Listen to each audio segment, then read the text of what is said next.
Hai, kembali lagi dengan Logika Semesta. Pernahkah kamu bertanya-tanya, kenapa tidak ada kota atau desa di Kutub Selatan?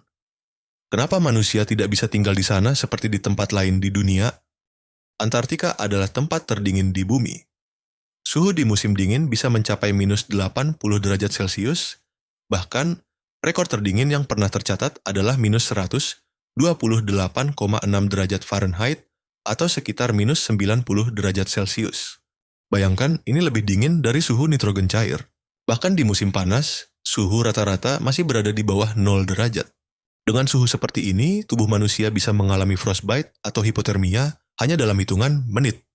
Tidak hanya dingin, Antartika juga punya angin yang luar biasa kuat. Kecepatan anginnya bisa mencapai 200 km per jam.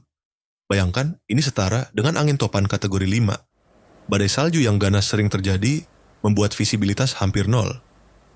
Bahkan, ilmuwan yang tinggal di stasiun riset sering harus terhubung dengan tali supaya tidak tersesat saat keluar dari bangunan. Tidak ada tanah subur, tidak ada pohon, dan hampir tidak ada tumbuhan di Kutub Selatan. Satu-satunya kehidupan yang ada hanyalah beberapa spesies lumut dan mikroorganisme yang bertahan di bawah lapisan es. Lalu bagaimana dengan makanan? Hampir semua bahan makanan di stasiun penelitian harus dikirim dari luar benua, yang tentunya sangat mahal dan berisiko, terutama saat badai menerjang. Antartika juga mengalami siklus ekstrem. Selama musim dingin, matahari tidak terbit selama hampir 6 bulan penuh. Bayangkan hidup dalam kegelapan total selama setengah tahun. Tanpa sinar matahari, suhu turun lebih drastis, dan kondisi psikologis manusia pun bisa terganggu. Sebaliknya, di musim panas, matahari tidak pernah terbenam selama 6 bulan penuh, yang juga bisa mengganggu pola tidur manusia. Kemudian, tidak ada kota atau desa di Antartika. Hanya ada stasiun penelitian yang didirikan oleh berbagai negara.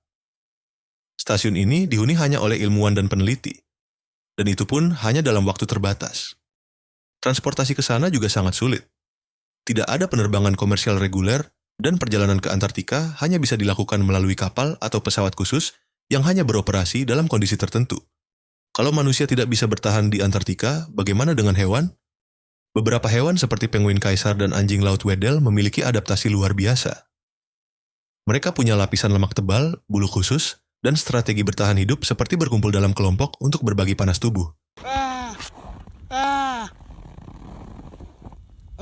Sayangnya, manusia tidak punya adaptasi alami seperti itu. Tanpa pakaian khusus dan tempat perlindungan, kita tidak bisa bertahan di sana lebih dari beberapa jam. Dengan kemajuan teknologi, mungkinkah suatu hari manusia bisa tinggal di Kutub Selatan? Beberapa ilmuwan percaya bahwa dengan pembangunan fasilitas canggih yang bisa menahan suhu ekstrem, kita bisa membuat pemukiman di Antartika. Namun, biaya dan tantangannya sangat besar. Selain itu, Antartika dilindungi oleh Perjanjian Antartika, yang melarang eksploitasi sumber daya dan menetapkan benua ini sebagai tempat untuk penelitian ilmiah dan konservasi. Jadi, kenapa manusia tidak bisa tinggal di Kutub Selatan? Jawabannya jelas. Suhu ekstrem, angin ganas, kurangnya sumber makanan, kegelapan panjang, dan isolasi total membuatnya hampir mustahil untuk dihuni.